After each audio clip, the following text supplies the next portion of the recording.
So yeah, I'm interested. Like Alaska interests me.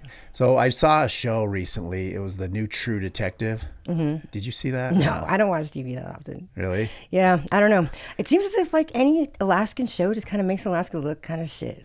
Well, no. It just showed the like it was the night before. It was the last day of like before it was going to go dark. Mm-hmm. Is that how it happens? No. I mean, what do you mean the last day before Well, like it gets is dark? there a certain There's a night? solstice. There's a solstice when it starts getting dark. Okay. So it's like the 21st of, I think, June, and then the 21st of December where it changes. Oh, okay. That's what it was. The It was solstice, yeah. Yeah. So the December 21st is like when it starts getting light again. But it's definitely the darkest day of the year.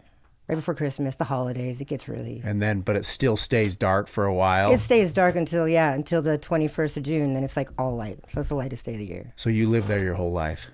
Almost my whole life. Dad was in the military. So I was born in Michigan. Then I went to Arizona for a little bit. But like the last 20, I don't even know, 20-some years in Alaska. He retired up there.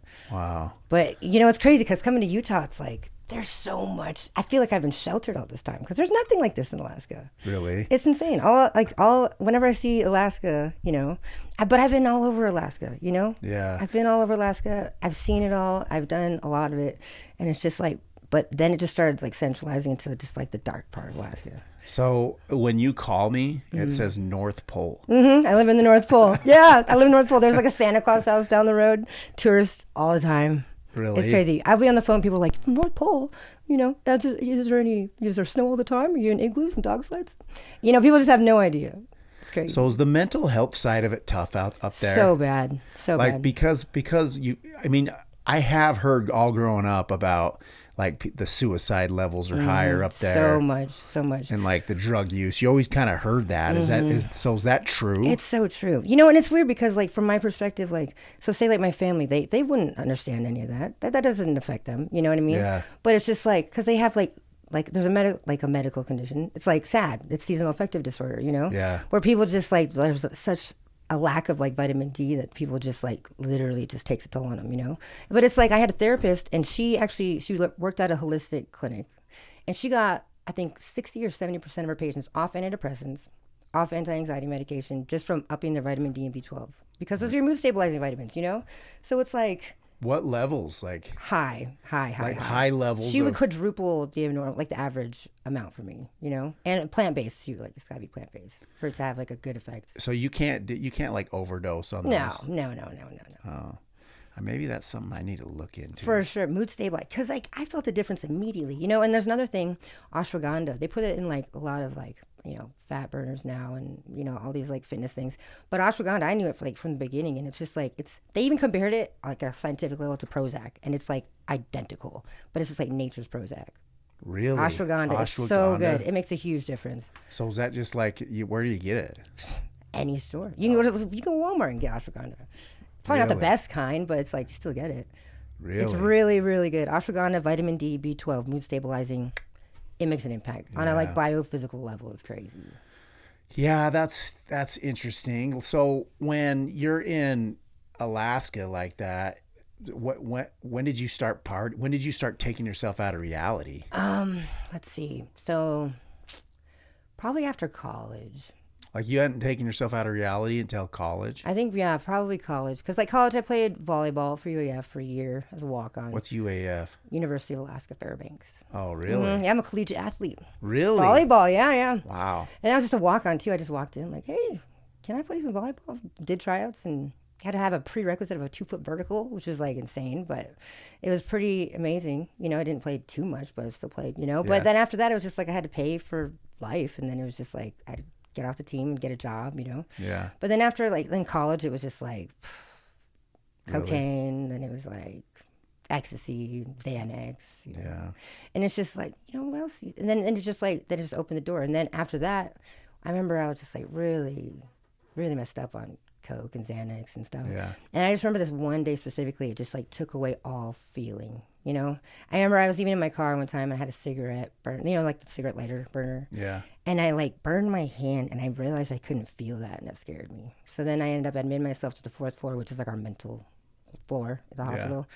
And then after I admitted myself in there, I just knew I had a problem. But I had so many repressed trauma in the past that it was just like, it all started coming out. It all started just like, Yeah. you know what I mean? Because like anytime I'd get in a fight with a significant other, it was just like rage. I'd have to break everything. Broke doors, broke my knuckles, broke walls. Yeah. You know what I mean? And it was just like, what is this about?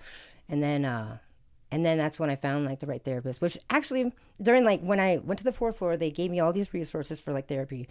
First lady wanted to prescribe everything to me. Second one, same thing. Third one, I went through like at least 6 different therapists until I found the right one, because it was just like they diagnosed me bipolar, and then they were just like the anti-anxiety medication, antidepressants, the mood stabilizers, the beta blockers, like it was antipsychotics even. It was just like, they just want a paycheck. Trazodone. Yeah. That's the other one, antipsychotic, that Seroquel. Seroquel, yeah. I definitely got prescriptions. I could put a horse down. I remember one time my mother-in-law had it, and I took some Seroquel, like didn't really know what it was. And Seroquel. bro, I was down for like 2 days. Like, I felt like I should be in a padded room. It was like, yeah, for sure. I had a prescription to Adderall and Seroquel.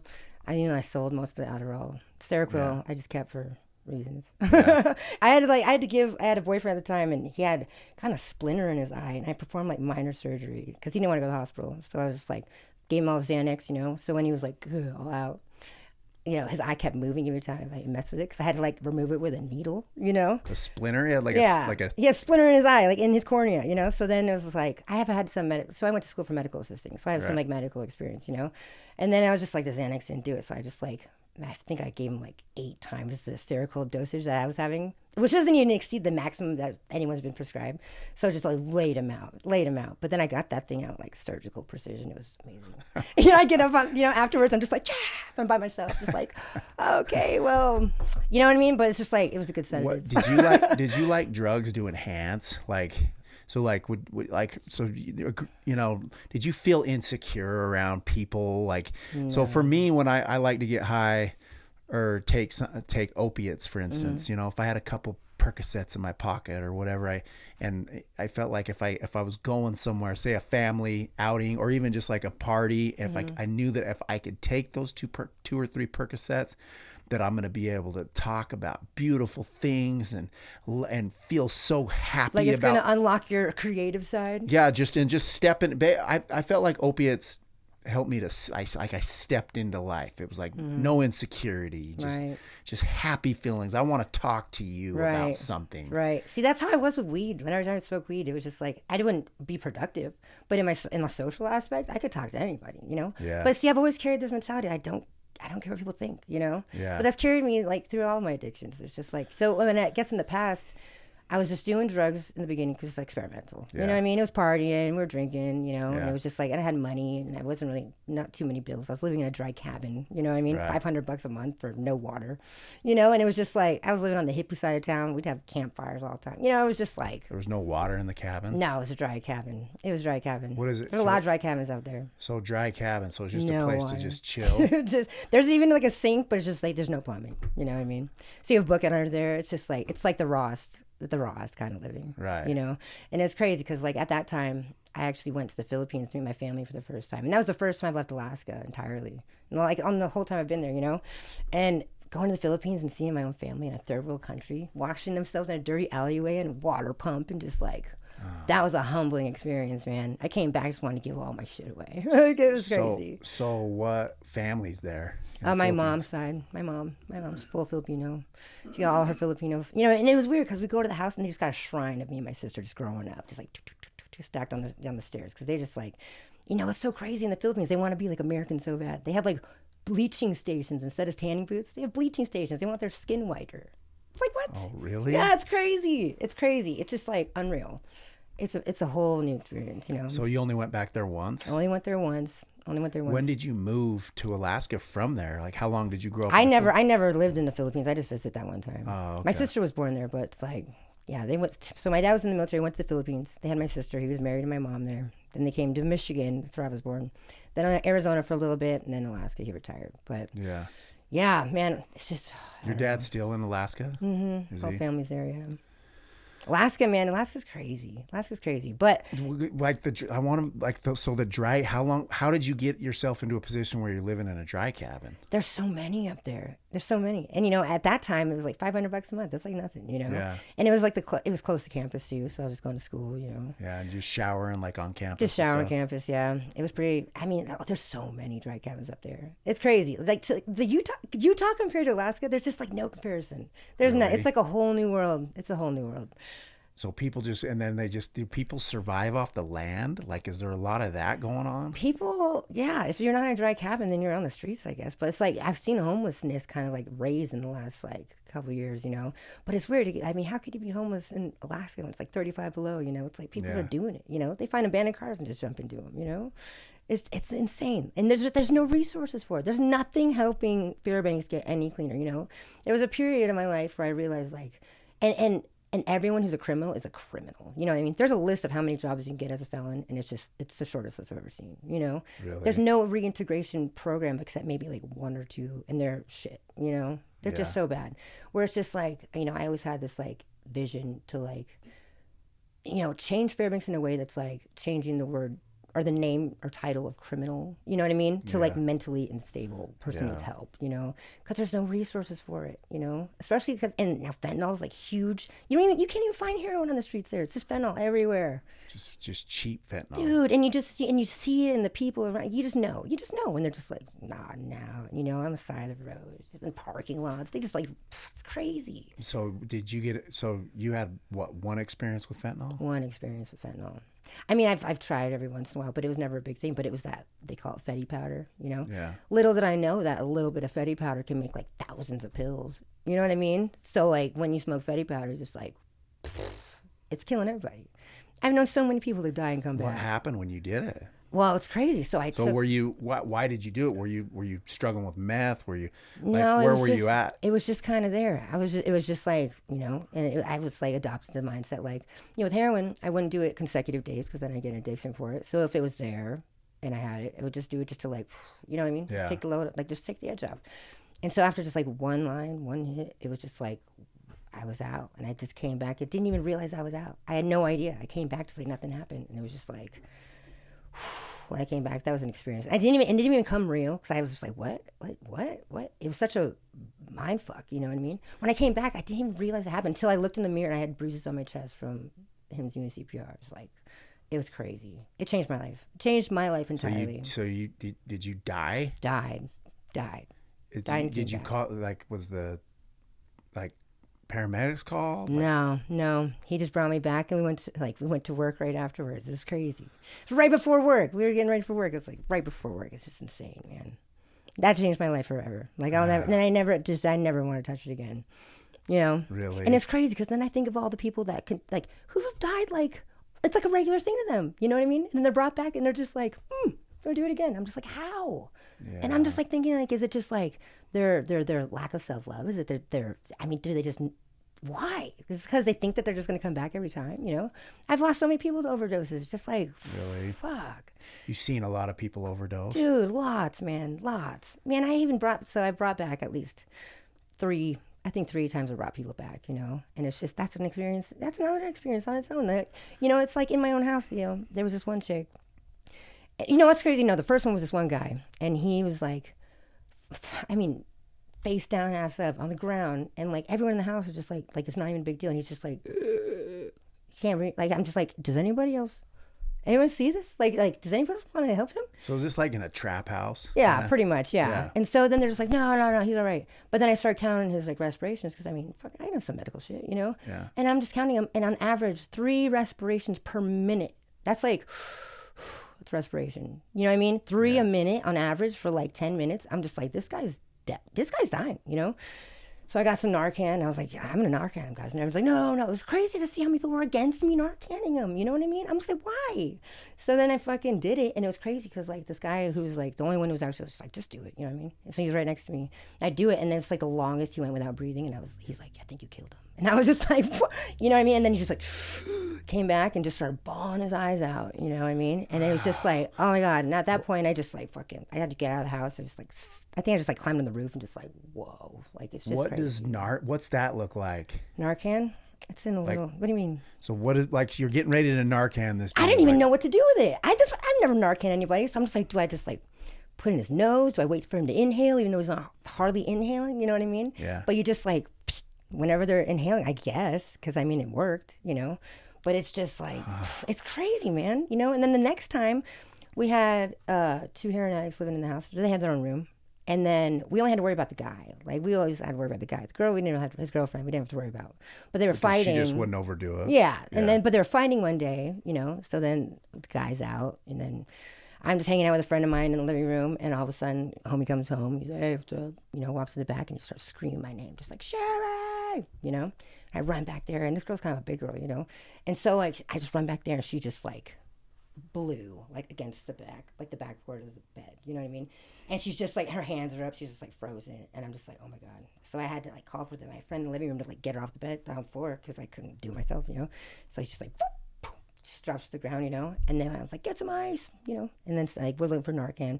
We Narcaned her I think twice, you know, and we're rubbing ice all over her, you know, because that's like and trying to shock the system or whatever. Yeah. And the only thing, and I'm just giving her CPR, and I'm just thinking of her kids because she's got kids, you know what I mean? Yeah. And like during my active addiction, I always had that mindset of like kids and like people first, and like, you know, I stayed who I was, you know what I mean, to some degree, you know. And it was just like, you know, as I'm giving her CPR, it was actually an ice cube that melted, and the water dripped into her nose, and it caused her to, you know. And then she came back, and she was just like, oh my god, you know. And she just like, she apologized over and over and over, you know. And it was just like, fuck, like, never in my life did I think I was ever going to experience that. You know what I mean? Yeah. But it's just like that shit that doesn't mean, those are my own struggles. Like not too many people know I've done that, you know? I don't need to tell nobody, but at the same time, it's just like, why, you know, I always ask myself, like, why was I ever in that situation? Like, why did I have to learn how to do that, you know? And the only reason I can come up with is just like for someone who's ever been convinced not to Narcan somebody, you know? Because there's all this like talk about like when people get Narcan, they get so mad when you fucking wake them up because they're like, why'd you do that, bro? It took away my high. It's just like, what? Dude, yeah, it's crazy. That's interesting. Dude, it's insane, man. It's just insane. It's just like people mad that you took away their high. Is that true? That's a true thing. It happens. I've seen it. You know, it's just like, what the fuck is wrong with you, man? People are just, it's so bad. It's just so bad. So what was your drug of choice? Is it meth? Meth, yeah. So what does that do to you? Like, why? See, for me, meth was like coffee. You know, I even seen this doctor, right? And like upon our visit, he was just like, you know, I asked him what my addictions are. I was like, you know, meth. And he's like, what is it? Is it kind of like, and before he can even answer it, I'm just like, or, you know, he interests me, you know, tells me it's like coffee to you. I was like, well, how'd you know that, you know? And he prescribed me Adderall because like, it was like a way for me to just, it actually like, I felt more productive. I get way more shit done, you know? I wouldn't sleep. So it was just like, I could work twice as long, you know? Yeah. But it was just like, it just kept me going, you know? And it was just like, and it was hard to stop because of not only the environment I was in, but it was just like the lifestyle. It was like I was getting shit done, you know.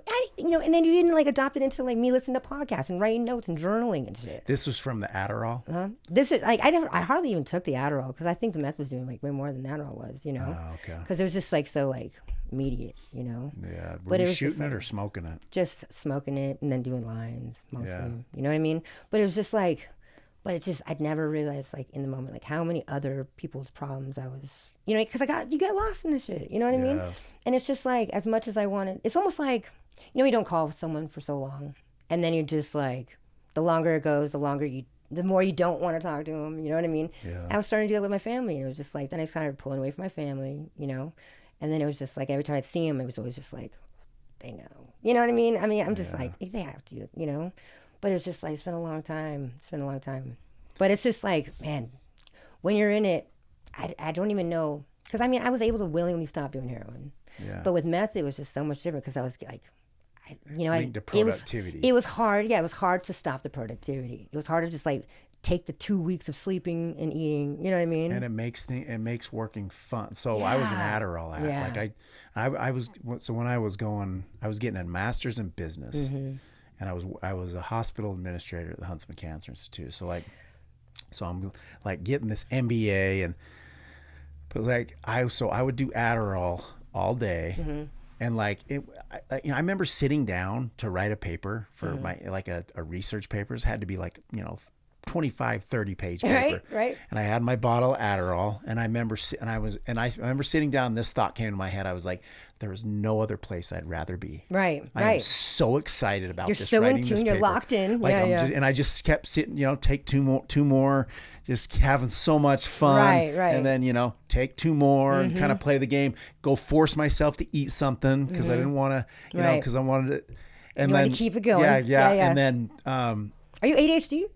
yeah, I'm pretty sure. I went on Ritalin when I was a kid, and that was the first time I remember.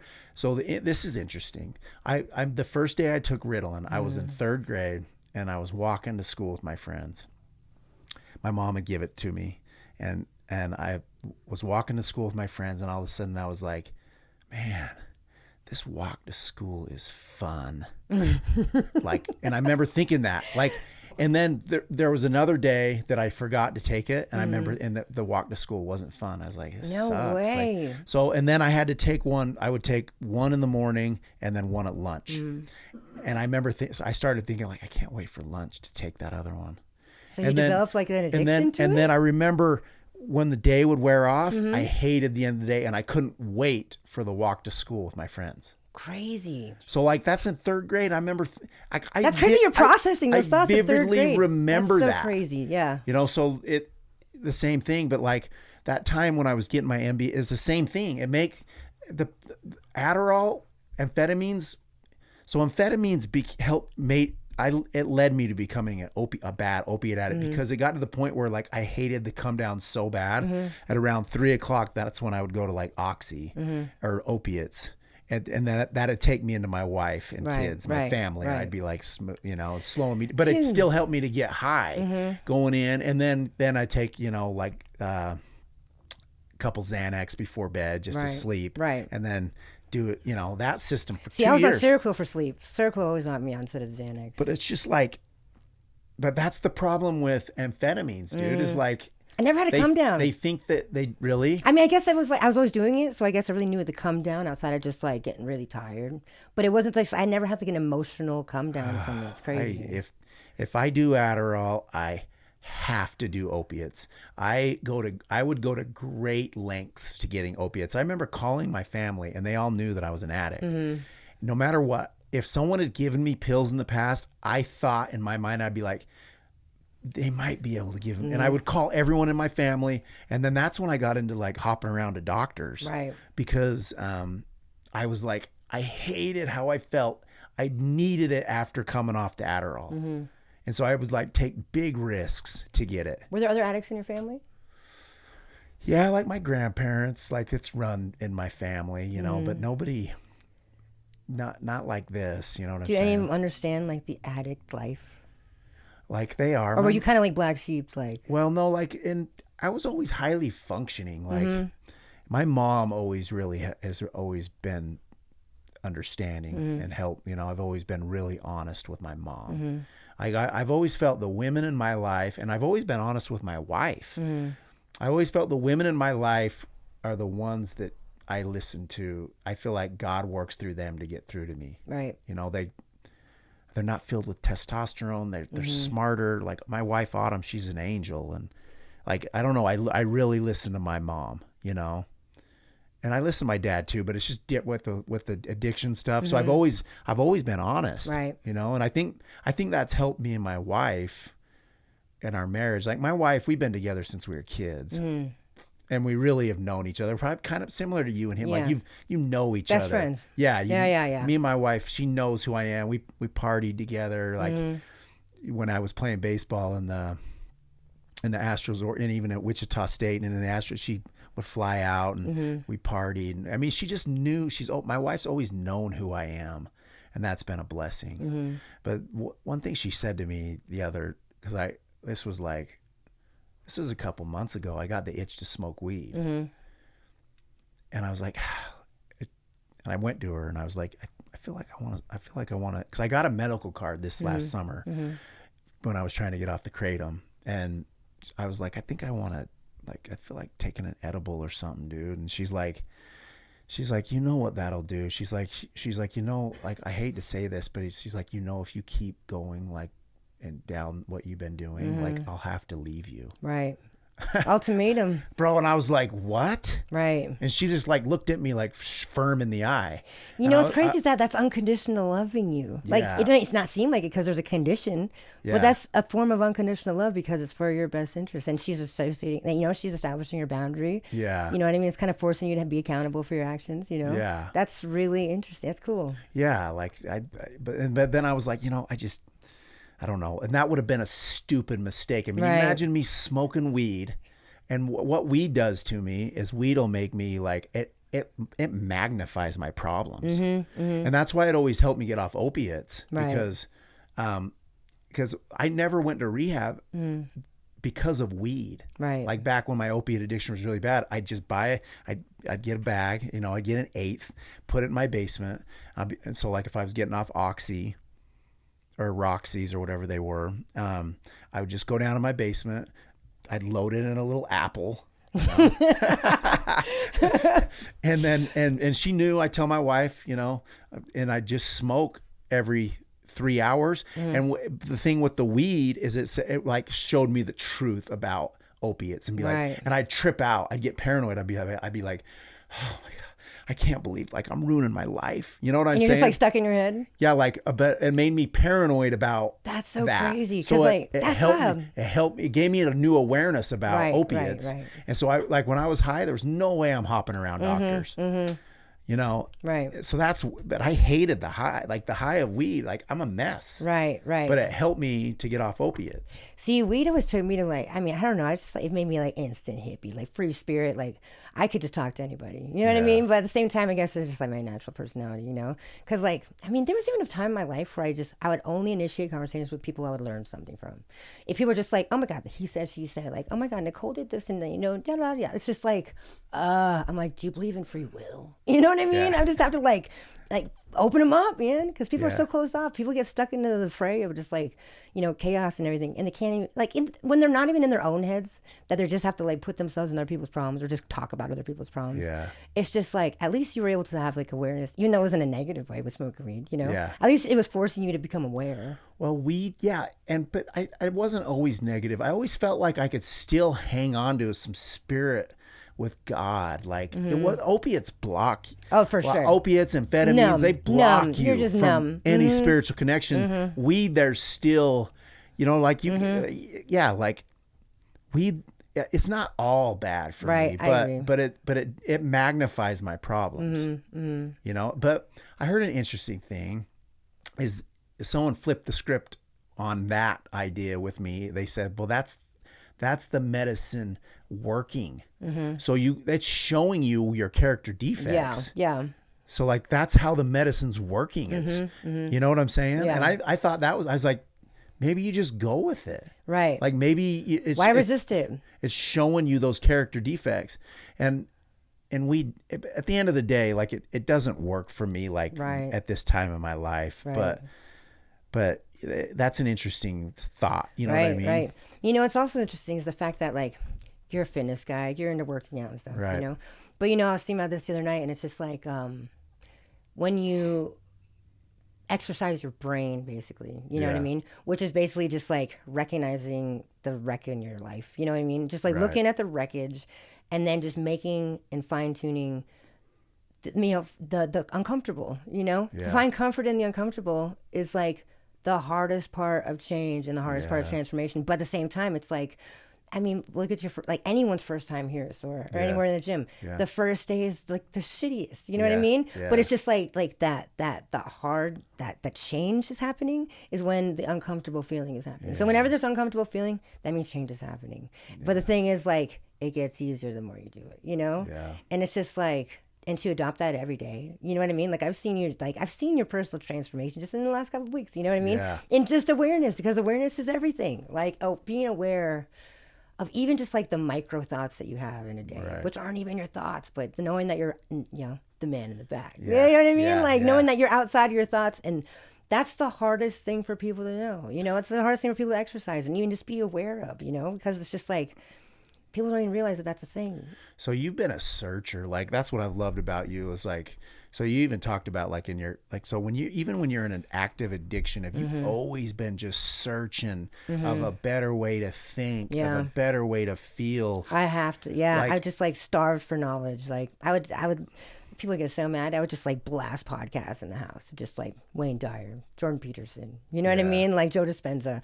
And, you know, and if it's just like, if I heard somebody going through something, I would just like send them the links for the proper things, you know, journal all the time, write them letters, you know? And it was just like, I was actively still trying to make changes, you know?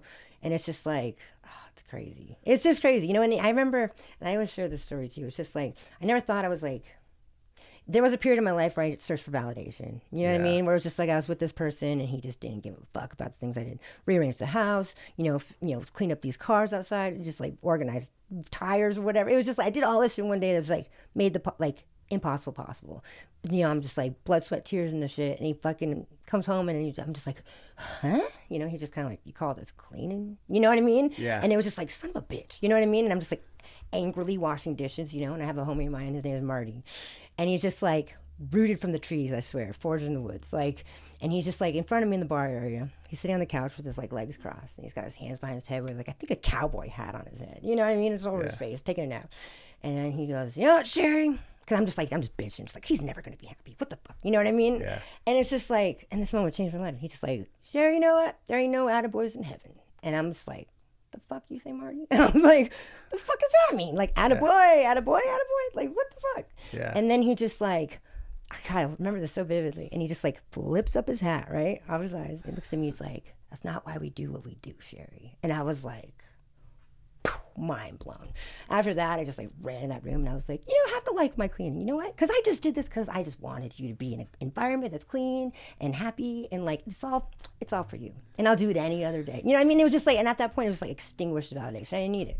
You know what I mean? Because that's not why I was doing what I was doing. You know? Yeah. And it reminded me of a therapist who one time asked me like, you know, like I was living at, you know, baby daddy's mom's, so my son's grandmother's house. You know? Right. Where I lived with her, I was doing the same thing. I was cleaning all the time, and she'd come home just like pissed off. You know, I thought I was going to make it better. There was an expectation I was having. Yeah. And so my therapist, she was just like, "Cherie, do you feel or believe that you're lovable?" And I was like, it's not to love. Like, of course, you know what I mean? Yeah. But then afterwards, she's like, "Do you know what your incentive is for doing these things for other people?" And I was like, oh, son of a bitch. Like, she got me. You know what I mean? I'm just like, well, because I want to. She's like, well, if you want to, then why would the outcome and the reactions to what you're doing make a difference, you know?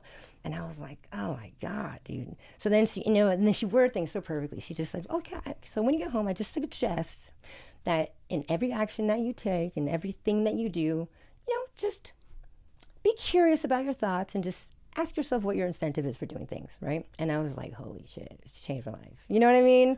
So it changed. That, dude, it's like life change. It's like, fuck. Like, Bro, I got that. So I got like that, right? Where, and it's like the ego. So I struggle with, I never feel like anything that I do is good enough. Because like, why? I don't know. Like, so like I've written, I mean, I love creating art. I love creating things, right? Like just like this. Like this is. I could care less if anybody ever listens to this. Right. Like this conversation, this putting it all together. Like I like that process. You know, like, even with my books. Like I've written 4 books, and I love the process of creating it. And then really when I'm done, I'm like, I don't push these or any, you know what I mean? I give them out or whatever to people, but like. Do you feel your books could have been better? Well, no, but part of me's like, but then I'll get insecure. I'm like, I need to create something more. Bigger, better. I got to do something more. It's not good enough. I got to write another book. It's like I got 2 master's degrees. I got to get another degree. Maybe I'll go get a PhD. Maybe it's like, that's just exhausting. You know what I mean? Instead of like, it's not good enough, maybe it's just like, I just need to do more. Yeah. You know what I mean? Because I have all these tools and all these resources and all this experience and all this knowledge. Like maybe instead of just thinking that it's not good enough, you just got to think, I can do more. You know what I mean? Yeah, There's a different point of view. I can create more art. You can create more art, but you have to be thankful and grateful for like the art that you've done, because like I can't say I've written a book. You've written 4. You know what I mean? Like how can that not be good enough? Like that's entirely good enough. Yeah. That's entirely good enough. Thank you, dude. Dude, I'm telling you, you need to do some I am affirmations, man. You need to do some positive affirmations at night, in the morning, and train that subconscious of yours, because like it's a workout, bro. You know? Yeah. Work out your mind. You can't get that shit soft. Like Yeah. work it out, man. Work it out. Yeah, like Just imagine your brain's a little muscle, just like you know what I mean? what do you think's been going on? So I want to bring this up, and this sounds stupid because I've never cared about my language, you know, like I don't know, I'd like to be funny, but like I've noticed since I started watching what comes out of my mouth, right? Like with the like just swearing and cussing. I've noticed that I'm actually, it's been 2 weeks. So I've been doing the experiment for 2 weeks of like no swearing, you know, like hell's come out, but I don't know. I probably said the F word, what, maybe 5 times or something in that 2 weeks. And like, but I've noticed through this experiment, like that I am definitely happier. Like, what is that? It's awareness, man. You said you're watching your words, you know what I mean? You're watching what you say. Like you're pulling yourself out, you're watching everything you say. It's like I've had to say the same thing with my family. In the back. Yeah. You're living it, bro. Yeah. You know what I mean? And it's just like, because I had to do the same thing with my son. I was one of those persons that's like fucking this and fucking that. Fucking. You know what I mean? Yeah. It was like an adjective. You know what I mean? I was using that to like describe everything I was doing, you know, until I started saying it around my son. I don't like cursing. I don't curse from my son. I try not to. Yeah. Where it became like, for me to slow down and I had to be active. It's almost like, okay, it brings me back to without like in college, I took a communications class. And to fill the empty gaps in how you're communicating, everyone says, you know what I mean? Yeah. And it's just like, or like is a big one. I was on a like thing, and right. Yeah. You know, but then to be able to just slow down your thinking, which is really hard for ADHD person, Yeah. you know, really, really hard. And then just not to use the word like, not to use the not to use fucking, you know what I mean? Yeah. But it's just like, it's just the awareness of it, you know? Yeah. But it's just like, just to be aware. It's just, you're doing something, you're doing like basically like a sociology project on yourself, you know, of like just being aware of the things that you're saying, you know, because words are powerful, you know, what you say, especially to yourself, is powerful, you know, and it's just like, and words, like they say, like Jordan Peterson, I just talk about him all the time, but like Jordan Peterson, he says, like, if you can write, if you can talk and speak and you have something to say it, you know, and if you're able to do that with meaning, you know what I mean? Yeah. Holy shit. Like the change that you can make, you know? It's success. That's success at its finest, even if it's personal success. You know? You journal a lot. Yeah, I write things Like down. I appreciate the stuff you've written me. Right, You know right. what I mean? Like that's dope. How long you been journaling? I think I've been journaling since I started therapy. After the 4th floor, I was issued an anger journal because I was like, had those rage issues, and I was like forced to just write shit, you know?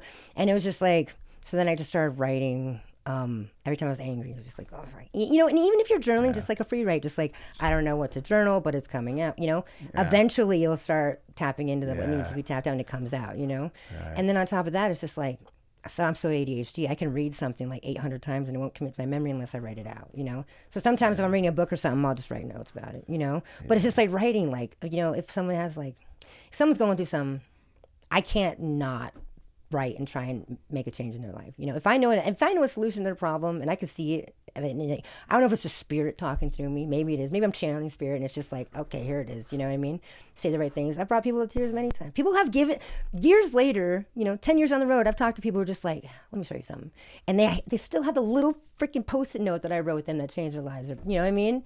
It's just like, those are like minor, like little changes. It's just like, I've known from a little girl, I'm supposed to change the world. But it was just like, I was just changing the world one soul at a time, you know?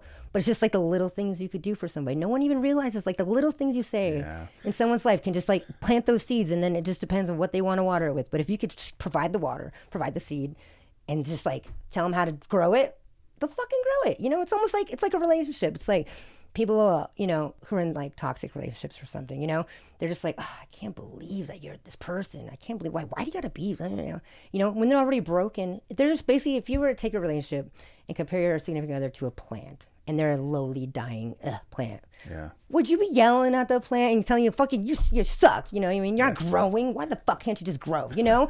No, you're going to water it. You're going to like take care of it. You're going to be kind to it, you know, and bring it back to life. Like, you know, it's the same concept with people. And that's like, I could see the dead plants inside everyone. It seems like, you know what I mean? Yeah. And I know what to water it with. It's just like having and showing them and giving them the tools to basically learn how to water it themselves and like keep that shit alive within themselves.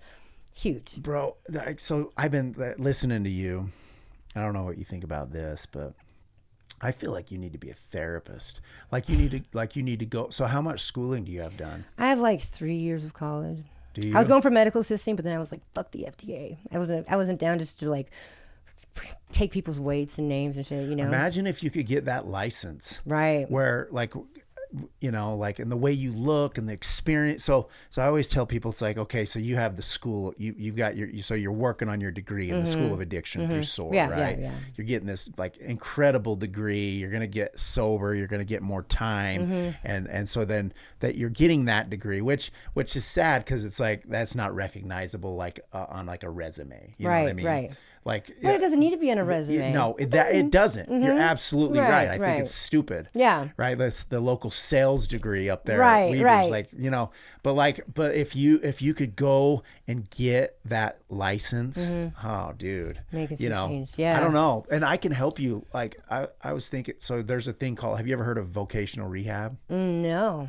So it's called Voc Rehab. And like I'll line you up with them, and they'll give you money. They'll pay for your school. Oh, nice. Yeah, Oh, that's legit. So I don't know. We can talk. Yeah, about we'll talk that. about that. Yeah. I'm interested. That's But cool. That's I just cool. think like, but I don't know, man. Like, It's like just for such a long time. It's just like I've always known that I'm like a healer of some sorts. You know, if it's not emotional, it's physical. Like people would even come to me after a while after the medical assisting shit. You know, I started researching holistic cures for everything. You know, because even when I was in school, in my you know, like it was at my one of my health classes. It was like I had to do a research paper. You know, and I did it on the illegal cure for cancer, and it was just like a fucking like 20-page paper on the illegal. You know, it was like weed. You know what I mean? Like weed cured things, and like before. I knew that weed was like basically a weed or a cancer cure, especially for like, you know, skin cancers and stuff like that, you know. But then like later on in life, I started doing some research. And I met this woman, and she's so amazing.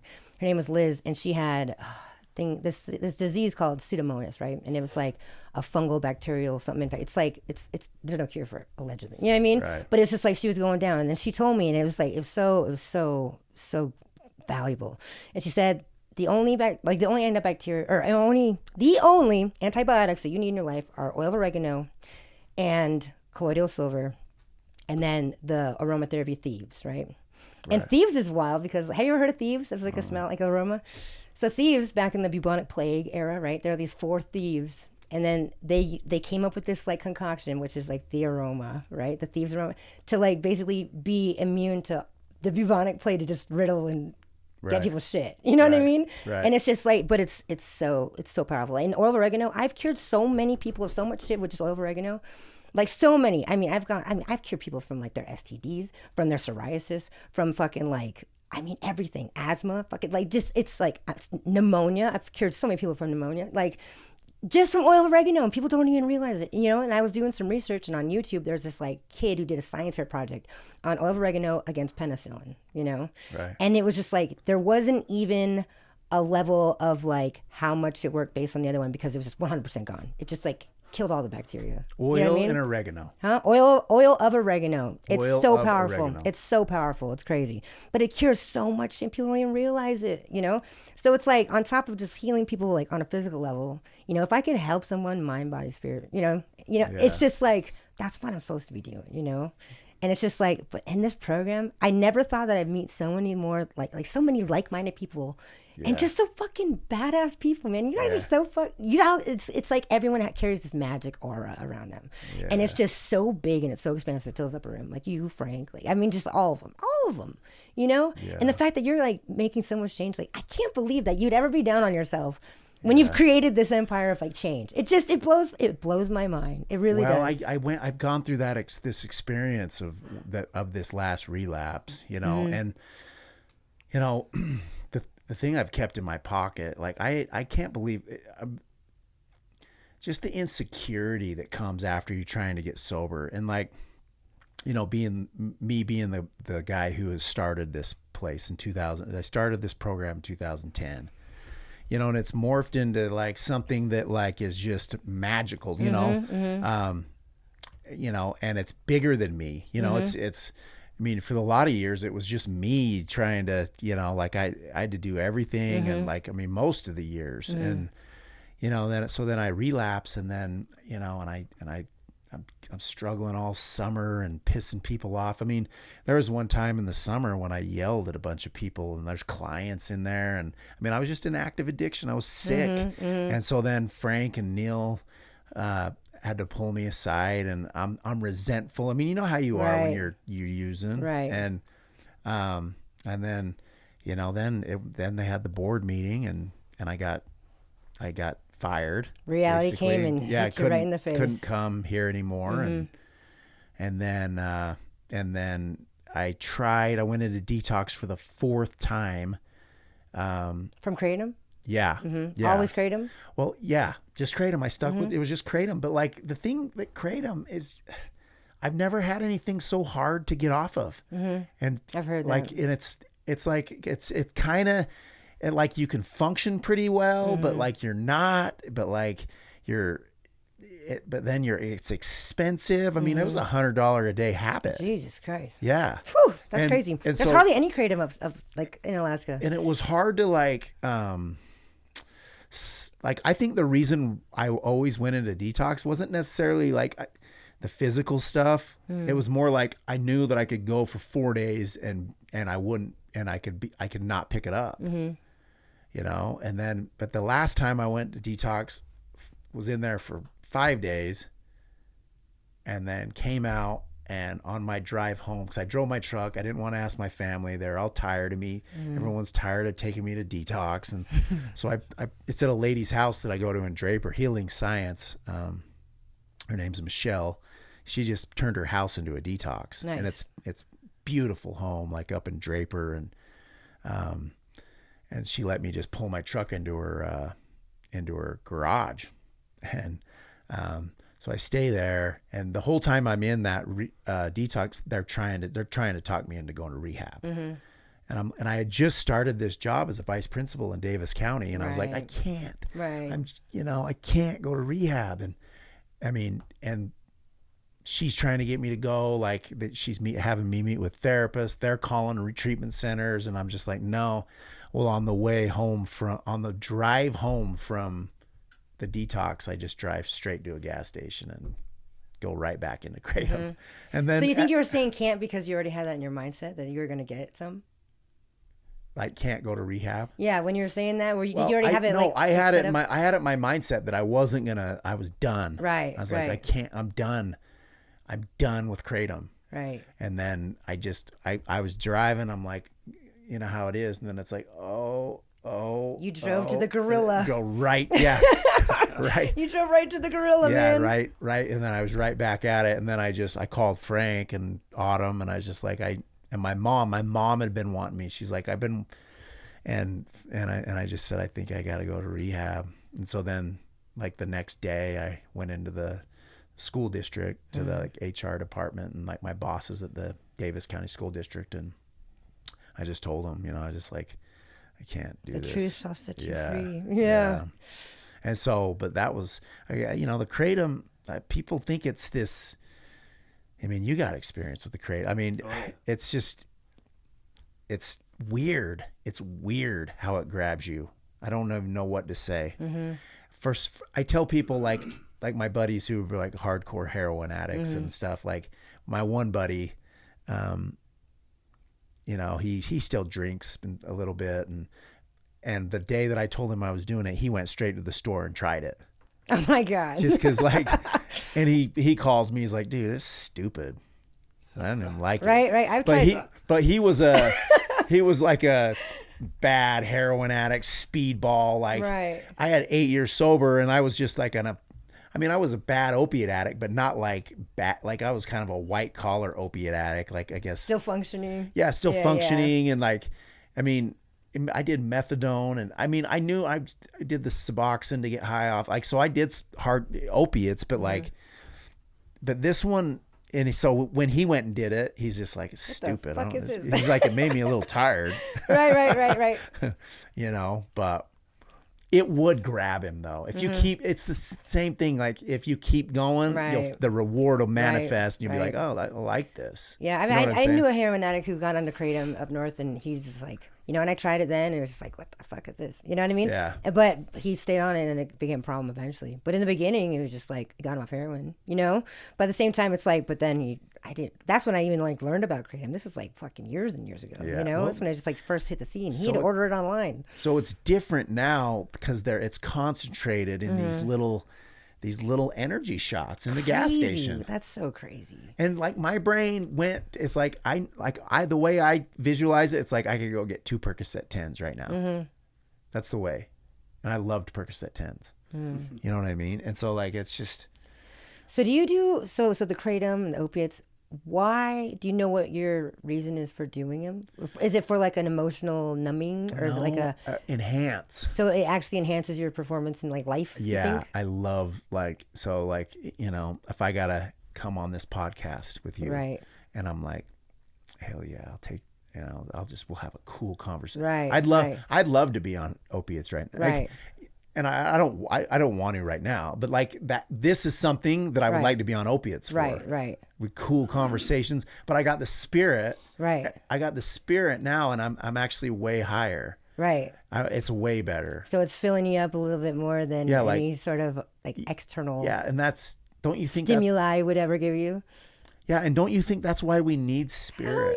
Hell yeah, man. Because you can't. If I don't have that, I picture, because like, how do you really, like, what's the best way to feel? For me, like, and this is what opiates does to me. It makes me very charitable. Like, I want to help you. Do you believe you're a charitable person naturally? Yeah. So why would you how are you gonna be more charitable? Even though if you acknowledge the fact that you're already charitable, I want to enhance it even more. It's like that thing where I'm in a good mood, but I could be in a better mood. You ever hear that quote? You're only one thought away from a good feeling. Yeah. Have you heard that? Yeah. You're only one thought away from being more charitable. You know what I mean? Yeah. You're only one thought away from being more creative. It's like you don't need a fucking thing to remind you of that when you're the thing. Yeah. Our minds are so goddamn powerful, dude. Yeah. Like we manifest our reality based on our thoughts. Like that's a big thing that I tell people all the time. They're just like, what? And there's like bullshit, But that's like 3-dimensional thinking. You know what I mean? That's linear thinking that most people are like subjected to, because they just think like, how can your thoughts manifest your reality, But on a quantum physics level, quantum theory, quantum entanglement, our thoughts are energy, right? Like there's multiple like realities happening right now, There's a reality where I'm like a millionaire and I got my own businesses and whatever, like currently right now, and then our vibration just has to match that frequency, if we're able to. And you can access that through your thoughts, through your fucking thoughts. So you don't believe you're your thoughts though? No, right? not at all. No. But I believe that our thoughts are like the vessel for change in our reality, because if thought is energy, you know what I mean? Where else would those things go? What thoughts you choose to attach to. Exactly, And it's just like, change your thoughts, you change your life, And it's just like for example, like I don't know, like for you to think like let's take the charitable, example. It's just like, I'm more charitable when I'm on drugs. It's just like, no, bro. I'm a charitable motherfucker, and I could like give as much as I could give my entire life in my state. Like I could give so much of myself every single day. We are the vessels of an infinite supply of love, and we can give it to everybody we make contacts with, like every single day. There's nothing in my mind that ever tells me anything less than that. You know what I mean? There's some days where I'm just like, fuck, I could have done better. You know what I mean? Yeah. But at the same time, because like I know that I'm better than that, But that's what practice is. Practice is just a series of failed events. Yeah. It's just a series of failures that we learn from. You know what I mean? Like that's practice. Practice makes perfect. Well, actually, no.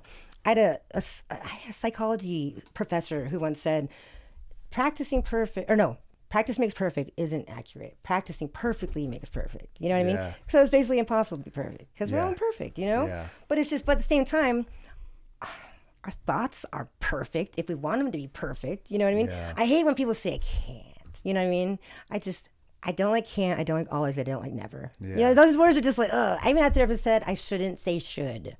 I should remove should from my vocabulary. Yeah. And I never quite understood that until I started hearing people say, I shouldn't do this. I shouldn't do this. I'm just like, what? You know what I mean? Like, it was somebody said it the other day, and I was like, huh.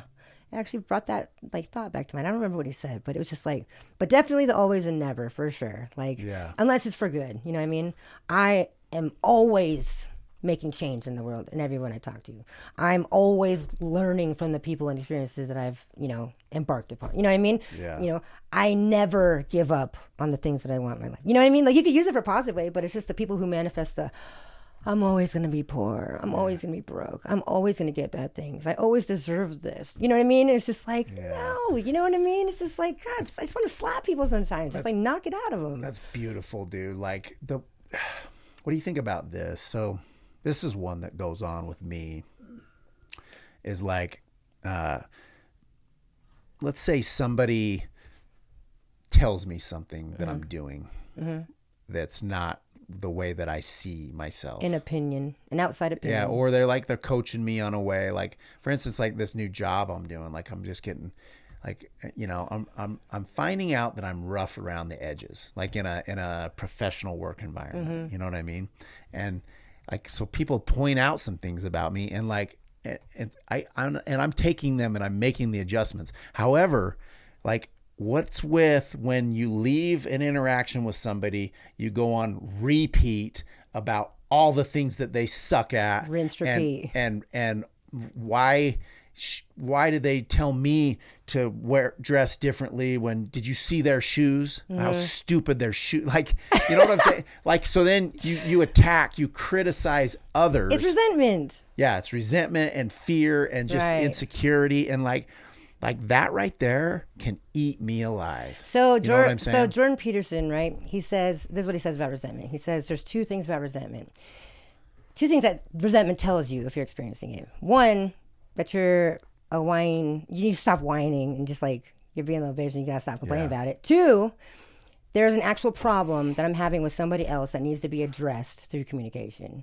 Yeah. That you have to, if somebody's attacking you per se, you should say something, communicate to try and fix that problem so it's not a problem anymore. Yeah. Resentment cured. Because if you're able to talk out, it's almost, and it brings me back to this idea like, okay, so I worked at so many jobs. I worked at a daycare with 1 and 2 year olds, right? It was one of the best jobs, right? And the thing is like, we had like 25 1 and 2 year olds running around. This is for the Army base. And whenever they get to biting each other and scratch, and it would just be like a chain reaction. Then we have to like write a note to their parents, call their parents. It was just like crazy, right? Yeah. So once one kid got bit, it's just like none of these caretakers like knew what the fuck was this. So I was like the most unconventional caretaker. You know what I mean? So like whenever I see some kids like biting each other and shit, I would just like, you know what I mean? Drop to the floor, and they're just like, what the fuck? And 1 and 2 year olds, they're just like they're all about discovery and life, and just like, what the hell just happened?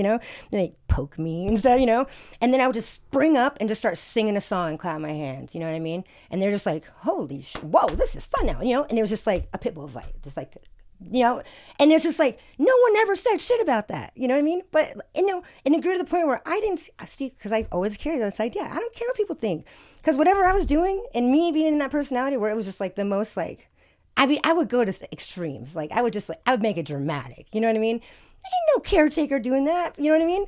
And it was just like, but it was working. People, when I left and I had to tell these parents I would leave their kids, this family, this woman said, Cherie, you can't leave because our twins, when they have a nightmare at home, they call for Miss Cherie. They don't even call for mom and dad. You know what I mean? Yeah. Because I was like, my inner child was screaming. My inner child was like out there. Took yourself to their level. Yeah. So it's just like, hopped into their world. Even if someone said, Cherie, that's crazy. What are you doing that for? There's cameras on you or something. If I had experienced anybody telling me that what I'm doing isn't making change and the proper change that needs to be made for these kids, they could fuck themselves. You know what I mean? Yeah. So it's like carry that same mindset. Like you're just doing.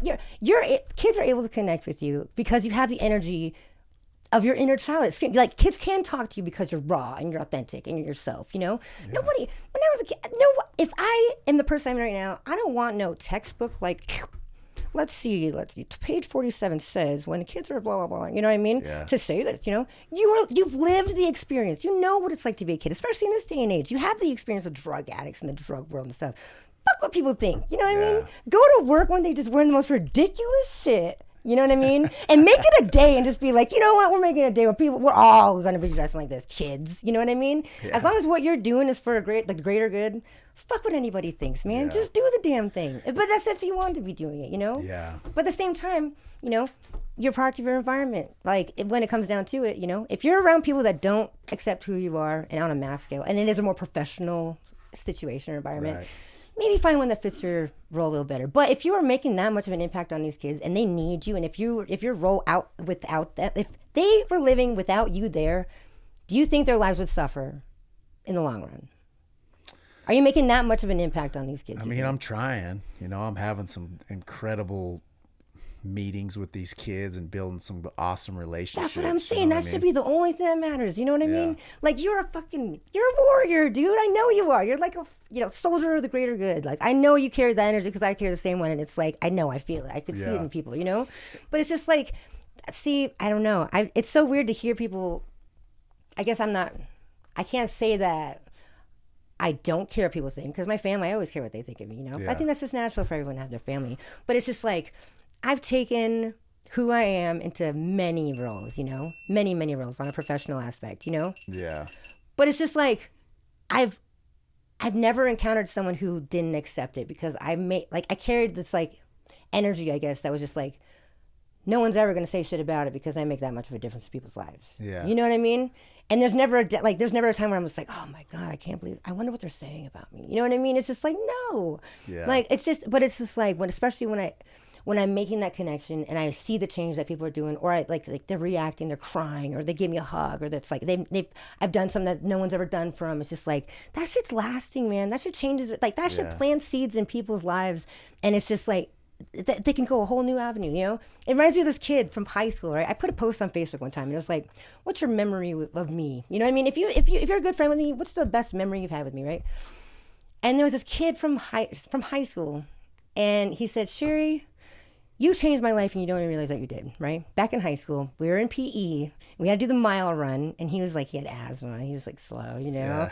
And and he says, and I remember you were the only one cheering from a distance, like, you got it, Matt. You know what I mean?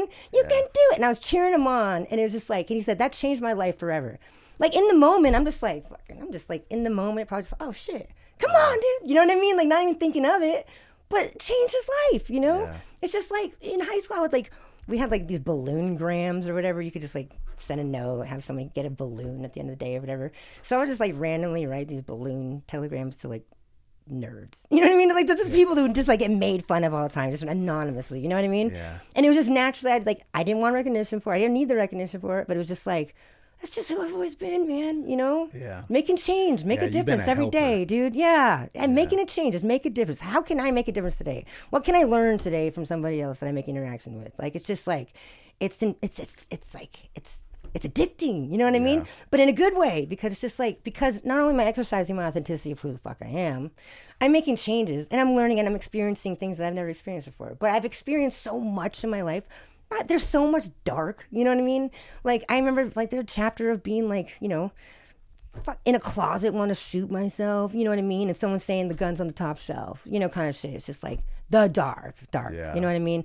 And like, and codependency and the toxic abusive situations and just like, it's just like I've been through it all, where there's not a situation or person that can ever come with me a problem that I won't know a solution for because I've experienced it all. And I think, and I'm grateful for that every day, that I was, looking back, like, and I was reading this thing about somebody saying like, anything in your past that you're not happy with or that's causing trauma or like negative feedback or like whatever it is, if you could find a way to fall in love with that past thing or whatever, you are impenetrable. You're bulletproof. You know what I mean?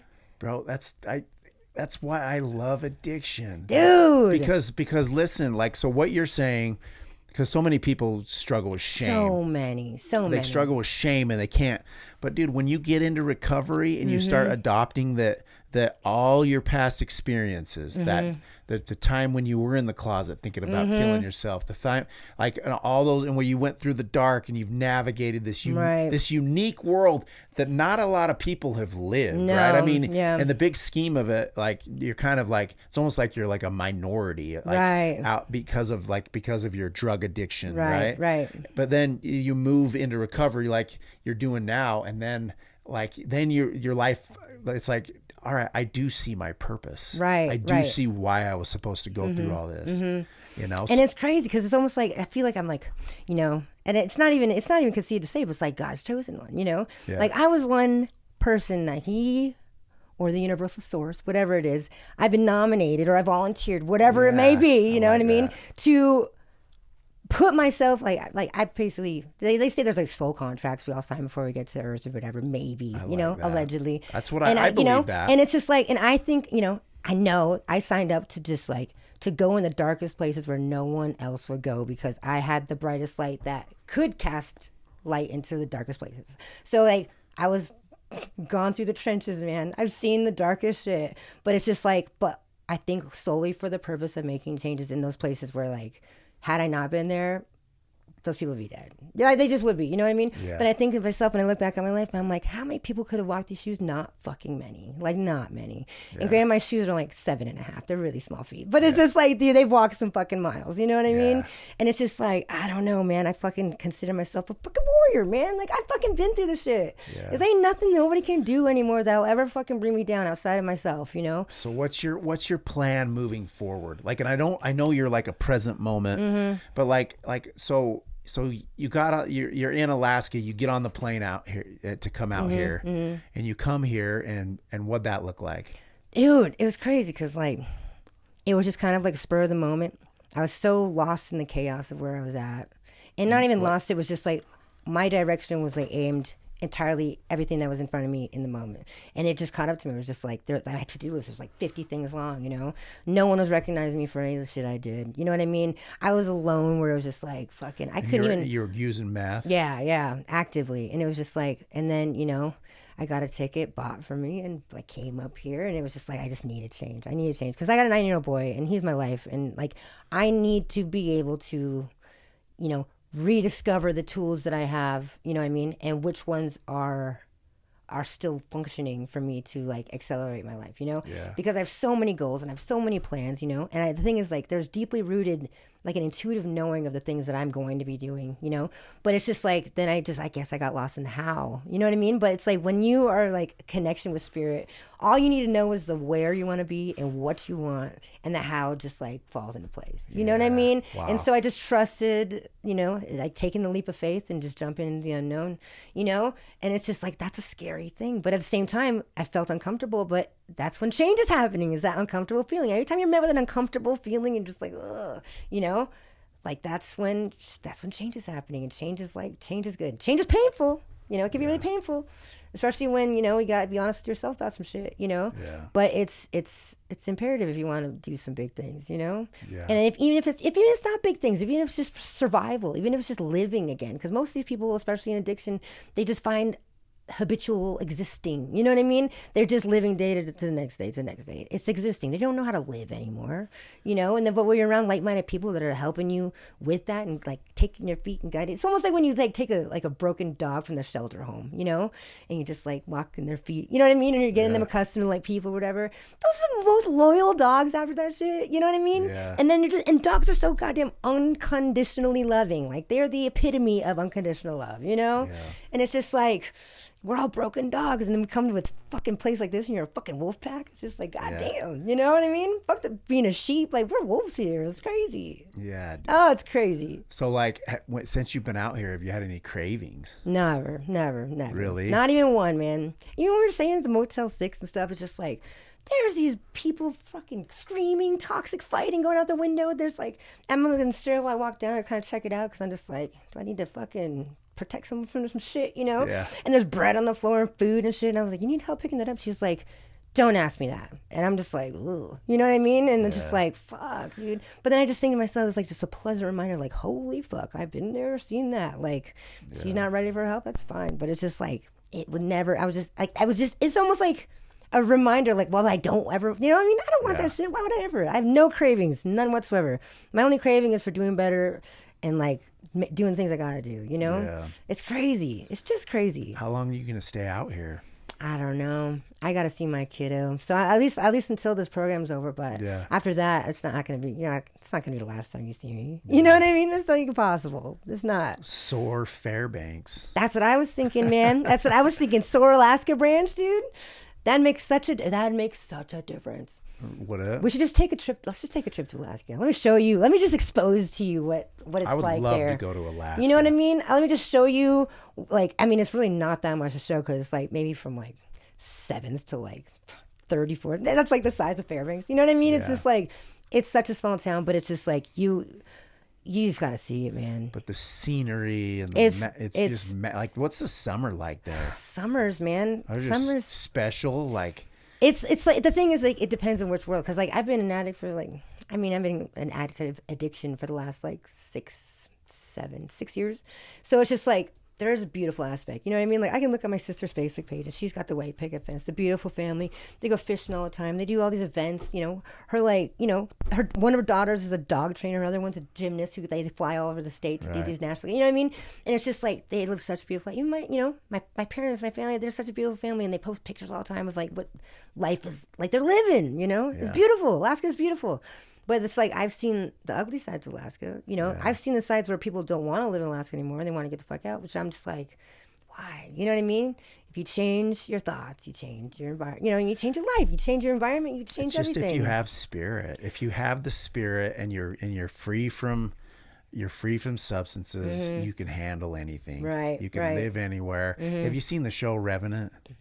Their show Revenant. The movie Revenant. With Leonardo DiCaprio. Yeah, hell yeah. So like, that movie changed my life because, and it sounds stupid, but like, just because I used to struggle during the winter, and like I hated it. And I was depressed, and like I would just like make myself depressed because it was winter. And then I watched that show with that dude just grinding and just hustling through that winter, and I was like, bro, I'm just going to get cozy in the winter and embrace the winter. You know what I'm saying? And like, so it's like, but if you're sober and you're working with people and you're doing the right things, like, it doesn't matter the weather or how dark the situation is. Like, you can handle it. Yeah. Because you got God with you. You got God in your system, you know, and that's. And see, a lot of people, they're afraid of the word God. When people hear, you know what I mean? There was a chapter in my life, every time I hear, like, I'd flip accidentally to, like, the Christian station. It's, like, rocking all this, like, Christian music. And it was just, like, and I'd click off. I'd click it off. This is, like, back in the day. This is before I found spirituality. This is, like, you know what I mean? You know, I was raised Catholic. It's just, like, God stuff. You know what I mean? But then it was just, like, and it was actually when I started doing psychedelics and mushrooms where I found my own spirituality of, like, the interconnectedness between people and things. You know what I mean? You're outside and, like, I could feel the energy of trees, and I could feel the energy of, like, animals and people, and it's just like, but it's just like, it's a universal interconnectedness that's just, like, undeniable, and it's just like, holy shit, that's source. Holy shit, that's God. It's like crazy. So do you like the psychedelics? Hell yeah, I love psychedelics, man. It was like my medicine. So it has helped you. It's always helped me. Have you done the ayahuasca? Not ayahuasca. I've done DMT, I've done mushrooms, I've done. So the DMT, that's what, 10 minutes? Like, that lasts about 10 minutes? It's like 10 minutes, yeah. But it's like, that's unlike anything I've ever experienced. It was crazy. It's happened so fast, and it's like, so say, like, for example, if I was to do DMT right here, right? It's like, you smoke it, you try and hold it as long as possible. And then, like, before, like, upon blowing out, your face and your whole body would probably, like, morph into a geometric things and like Transformer style, and like, and just like, and the whole room would become that. And it was just like, you're in a dimension that you've never ever, and it's so sudden, it's so fast, it's just like, whoa. Granted, I never talked to any other, because like people are doing DMT and talking to, like, sentient beings, and they're, and on different occasions with different people, they're matching up with the same sentient beings they're making contact with. You know what I mean? So you think that you're, like, in a different reality, dude. It's like, you can't even think. You just experience. It's just crazy. Your thoughts don't go anywhere but, like, holy shit, you know? But some people do DMT. What does it do for you? How does it get you more spiritual? Well, see, I've had more spiritual knowledge, I guess, given me through mushrooms. You know what I mean? Mushrooms, because, like, that's just how it's been. But DMT, the fact that those dimensions exist, and it just, like, the high, there's, like, a body high that just, like, literally, like, you don't think, it's like to me, it was like just meditation, where you're like, you know, it's like saying the other day, like, about doing handstands, you know, it's like forced meditation to be upside down, and like, you know what I mean? Or like just the exercise we're doing, you know what I mean? It's just like being present in your body and your like, breath. You're forced to be present in another dimension. You know what I mean? And like, some people go there to ask questions, and like, you know, like, I've heard some stories where people talk to, there's this guy who had anxiety problems, right? He said he talked to this woman, and then she, like, pulled him into her womb, and he was a baby in her womb. And then when she, like, birthed him out again, he had no more anxiety the rest of his life. You know what I mean? Kind of shit. Wow. But that's like when they're doing like, you got to do like 3 consecutive hits or something. But it's like, I've never gone that level. You know what I mean? That's like ayahuasca level, you know? Yeah. But it's just like, but I think. So is ayahuasca another thing from DMT? Like, is that a whole nother It's a whole longer... other, it's like peyote and it's a lot longer. It's a lot longer. It's hours, Yeah. hours and hours. But it's just like, but DMT, I mean, they're doing studies now where they're doing DMT and having it extend out to hours in a trip, which is just like unreal, you know? But I think I'm so for psychedelics because like, just like, I think everyone at least should experience mushrooms one time, at least, you know what I mean? Because some people are just like, I'll never do mushrooms again, you know? But it's like, whenever I did mushrooms, I'd always have to be in an environment like in a cabin where there's like woody elements. It'd have to be clean and organized because there's just like energy flow and shit, you know what I mean? Yeah. But then it came to the point where I could do mushrooms anywhere, you know what I mean? But it's, I never had a bad trip, never one time. Yeah. But I always did mushrooms because I needed that medicinal, whatever's like locked in the back of my mind, just like, any angst that was in me anywhere that I even couldn't see subconsciously or whatever. And that shit would just like Describe angst. Angst is just like, it's just like I could only describe it like that way. It's just it's just like the whatever just weighs you down, like and just dread, like kinda? dread, anxiety, fear, just like all the bad emotions. It's just like, you know, when you're not, you want to do something and you're just like, you know, or just getting criticized. It's just the ego. It's the ego shit. You know what I mean? Angst comes from ego. It's just like, I don't know, you know, but very rarely do I feel any angst anymore. You know what I mean? Yeah. I went through so much shit that this is just like, nothing. There's nothing going to stop me now. It's just crazy. Yeah. It's crazy. You know, it's been a long time since I've seen this clear, you know, even though even in my active addiction, I was seeing pretty clear, but my goals and my aims were just like off, you know? Yeah, you can't get anything done. No. In active, like No. it's just you're too, like it's even like when I was going hard on Adderall, like I would work on all the wrong things. Yeah. Like I'd work on like let's clean up my emails. Yeah. Or I could be like Nothing moving you forward. Yeah, nothing. It was the wrong things, and you're really not building relationships. I'd isolate, like I just want to sit at my computer, and then you're not out. And then I remember when I got sober, and at my job at Huntsman, I remember I was like, I didn't think I was getting anything done because I was like, I couldn't even send out emails. Like it was so hard to work, you know? And then I felt like, but I was just go around and talk to people. Right. And then I noticed that was better. Like I was actually getting way more done. Right. Than just going, and I was building relationships. Yeah. And they were seeing a brighter version. And then I was like, damn, like maybe like to get things done means just go talk to people.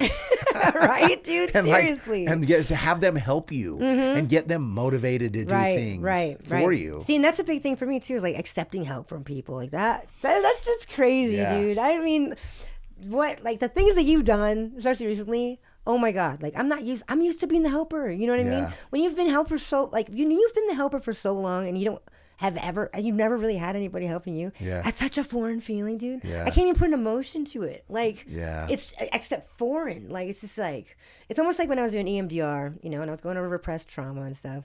And at EMDR, it's like eye movement resonance, something, you know, or something like that, right? Where it's just like using, like a hypnotic, like basically EMDR is like replicating your REM sleep with your eyes going left and right to unlock repressed memories, you know, from trauma, with that, you know, same kind of physiological, like, you know, act or whatever, right?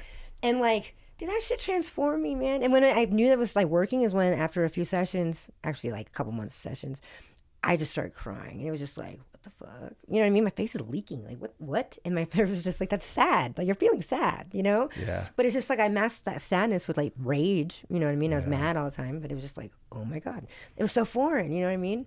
But it's just like, at least then I had somebody else tell me what I was feeling. But like, especially when you're helping me, like since you've helped, like it's just been so foreign. It's in a good foreign. Yeah. But can't even put a word to it. You know what I mean? But like to receive help from somebody, I don't know where that stems from. It's just like, it's hard to do. Yeah. And I don't know if it's a pride thing. Maybe it's ego. But it's just like, all I can think of is like, at least that gives me some sort of like calm, like peace of mind. It's just like, it's just foreign. It's just different. You know what I mean? Find comfort in the uncomfortable, you know? Change is happening. When I first started WAR, like I had people sleeping in the gym. Right. And like, we pulled up a trailer. I pulled up, this wasn't here. This was at our first gym. Right. And I pulled up a trailer and had a dude, my buddy let me borrow a trailer, and pulled it alongside the gym, put this dude in there. And he started, like, it turns out he ended up robbing me. He ended up After stealing. you're helping him? He ended up stealing all the stuff in this other area. He stole my computer. God. Oh my God. Yeah, and then he bounced. Was he in the program? Yeah. What? And the program looked a lot different back crazy. then. Right. It didn't look like it looked now. Right. And War seems to be an appropriate name at that time. yeah. Jeez, my God. We go in there and there's just there's needles. That dude was just getting my high. Yeah. And I could tell he was like, right. But you know, I don't know, you know, and like, so it was like that. It was a big hustle like that, just trying to help people, letting people sleep in the gym. Right. It's funny. I had a dude sleeping in the gym, and I was like, hey, there's people coming in at like 6 a.m., bro. So you gotta like be up, you know, and like. Was he? Like, no. Oh my God, no I mean, way. one time, and then. Are these like professional people like coming in? Yeah, people oh like just God. fitness people. Yeah. Coming in to use the gym. Like, and there's just somebody with a sleeping bag. Like... sleeping in the gym, but like. Oh my God. But I'm convinced that like like helping people, because in the early, dude, like I quit my job. I quit that job at Huntsman, which was a nice job. Like, I was at this profound cancer institute. Like, oh my God. You know, best insurance. Like, and I just went one day and quit and dumped out my 401k. And did you think about this, or was this like spur of the moment in like, so that day? Everyone thought I was crazy. No, right. I went to my family, and remember, I'm just getting sober. Yeah, so, yeah. And dude, when I started WAR, I was in and out of relapse, and like I think I had like 6 months on the Right. I had no.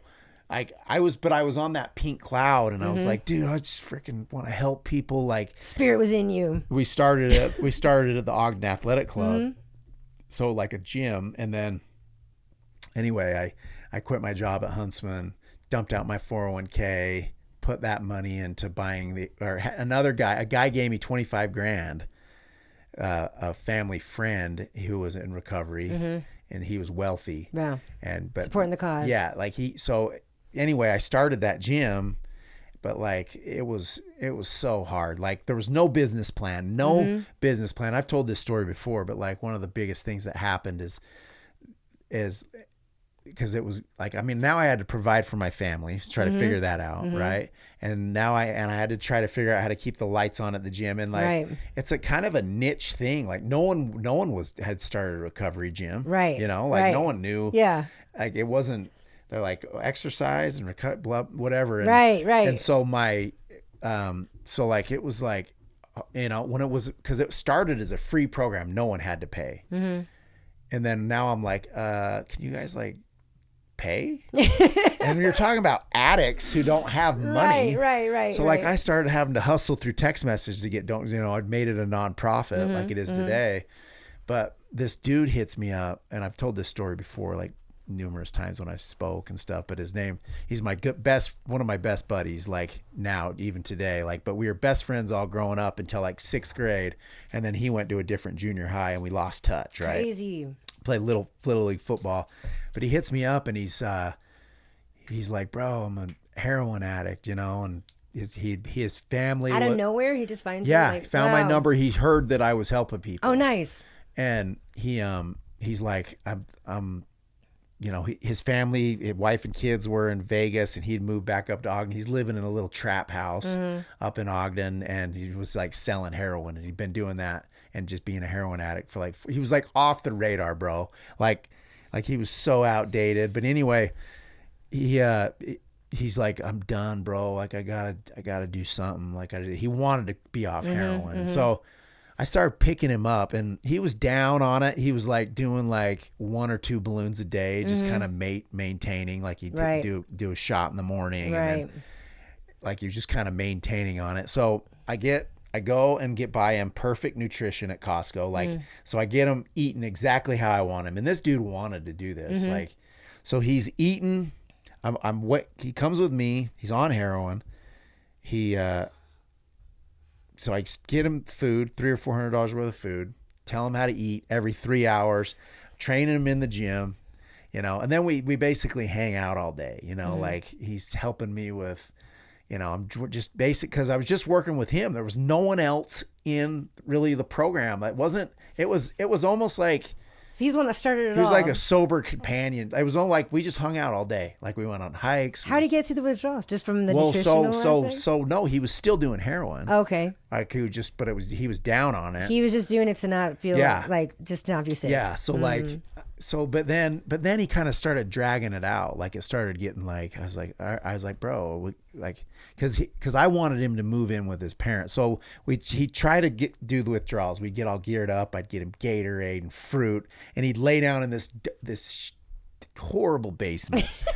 And just try to get off of it, right? Right. But then there's heroin right upstairs, right up the stairs. So he would just cave and go up. He's like, bro, I can't do it. He'd make it like 2 days, you know. Right. And I was like, bro, this is like, you have to move. And he didn't want to move back into his parents.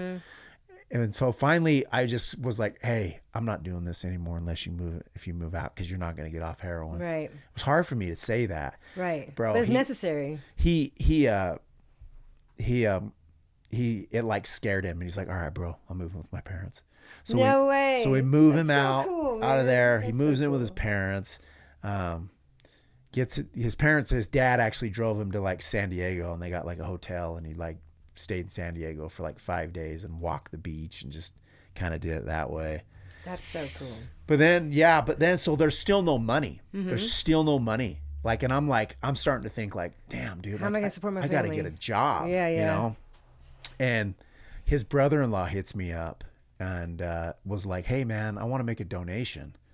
And at the time I'd be getting like $100, $200 donations, you know? And his brother-in-law's like, just give me your account number. I'll put some money in your account. And I was like, all right, cool. Like, so I give him the account number. Well, like 2 days later, I go to America First and I look in, the dude put like 11 grand in my account. Wow. And so that was like the first money. And I was like, oh. And to be honest, that's how it went for like the next 5 years. Wow. I'd go help people, really no money. Somehow some family would come in and donate 6 grand. That's so crazy. And then I just, you know, so it's like, and then, you know, some people, there's, you know, we get people on $80 a month, $60 a month, whatever. So there was it was so hard, you know, so hard. So man, I remember looking at my bills. I was like, all right, so I got to cover my family first. So I figure out how to cover them. You know, I remember, so there's this one dude I was helping. And he couldn't pay me. He was like, I can't pay, bro. I can't. And I was like, all right, it don't matter. And we'd hang out all day. Like, it was basically like, I just hang out with these guys. We'd hang out and they'd help me with war. And he's like, hey, bro. And his family owned a watch company. And so he had like Rockwell watches. You know what those are? So he had a bunch of watches. He's like, let's go sell these watches and we can cover the gym. Because like we couldn't figure out, we were like, damn, it's getting crunch time to cover the gym. Like I got to come up with $1,700. Right. So we went out, bro, and hustled these watches, sold these watches, and then covered the gym with that. Like, shut up, that's so cool. You know what I'm saying? That's so it was just like it was a lot. It was a lot of that, you know. But like, so when you got those donations, those big number of donations, what did they come out of nowhere? Well, not really nowhere, but did they come to you by surprise? Like big numbers like that.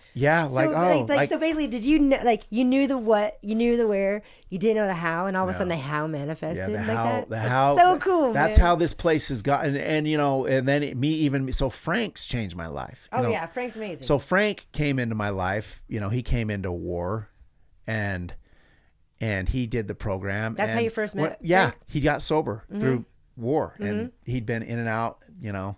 And then I immediately saw selfishly, I was like, damn, this kid could help me. You know what I mean? He's smart. He's smarter than me in a lot of ways. He's got an energy about him, man. It's just like you could see it, you know. You know, and he came in, and so then I pitched it. I was like, we partnered with this rehab, we pulled back, and I pulled it back, and me and him started working on it again, and then all of a sudden the opportunity came for me to go into education. And then I moved and became a strength coach and taught health and PE to kids.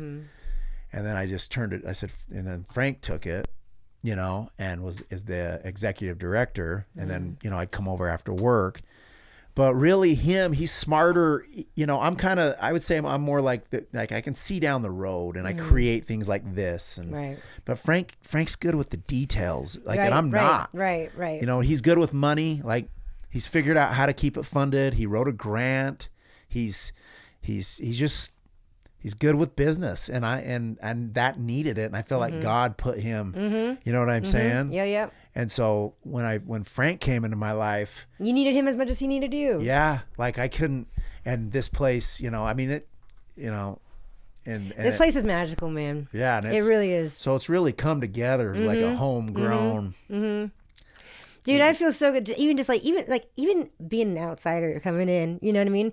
To like walk through those doors and just like, but to be the person who created it and walking through these doors, man, it just feel like such, dude, every day. How can you not be like on cloud nine every day just knowing that? I know. JT actually said that to me. Because, you know, I talked to JT and he's like, bro, why don't you just enjoy what you've created? Seriously, you're like the ruler be the ruler of this empire that you've made. You know what I mean?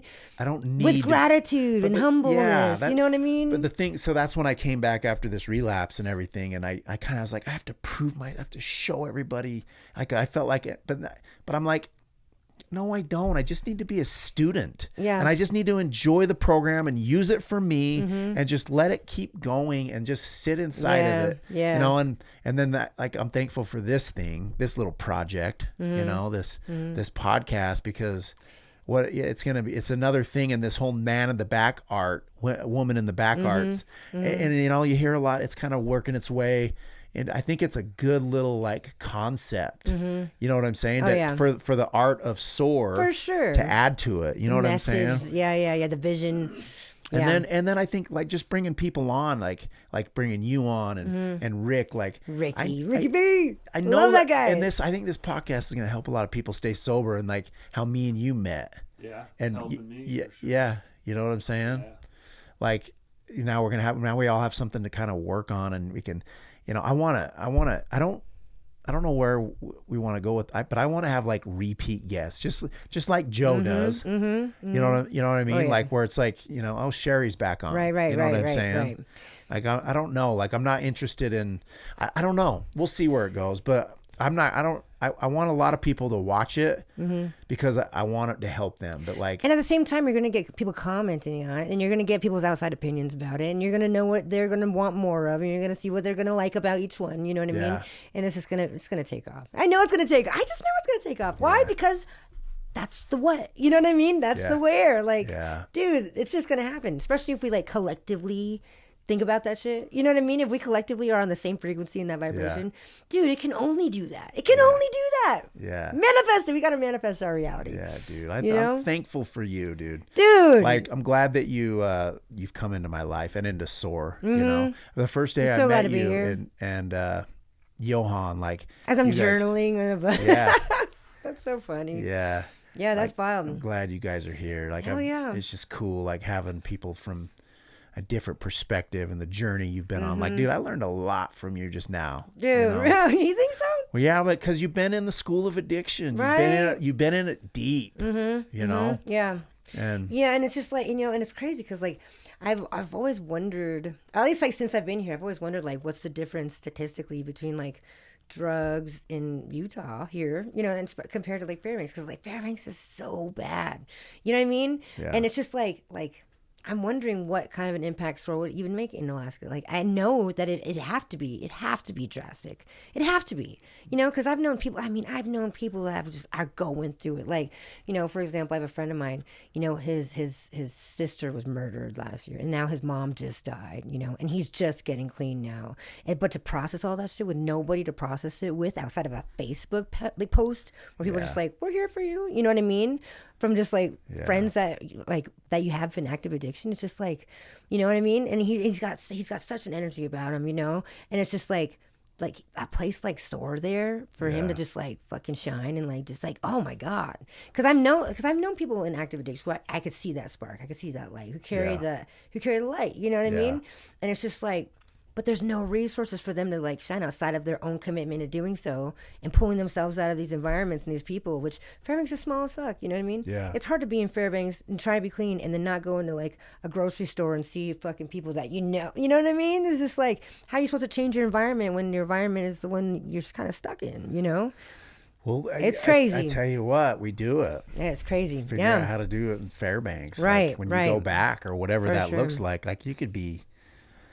And it doesn't start like this in Fairbanks. Right. It starts as a small little studio. You know, like it starts small. It's the same process. Like, I don't know. It's the same. It'd be the same similar process. Right. I think we could get funding though through. It'd be all. I don't know. This is something. Wait, man, we're gonna. Yeah, it's gonna be but good. I can get on board with that. Dude, like, good things are gonna happen in the next couple months, like for sure. I feel it. I know it. Thankful for you. Like I'm still worried about your housing situation. Right. I don't like. What should I do?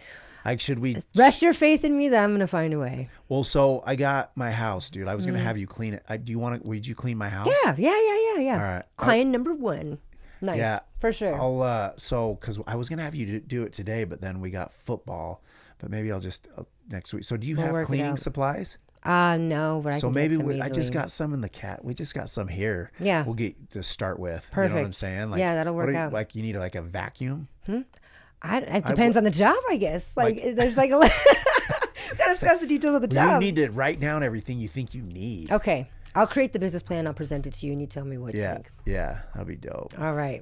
Love you, dude. I know. Love you too. Thank you for coming on. Yeah, thanks Appreciate for it. letting me be here. This is crazy. This is sick. Oh my God. Okay. Thank you. You're welcome.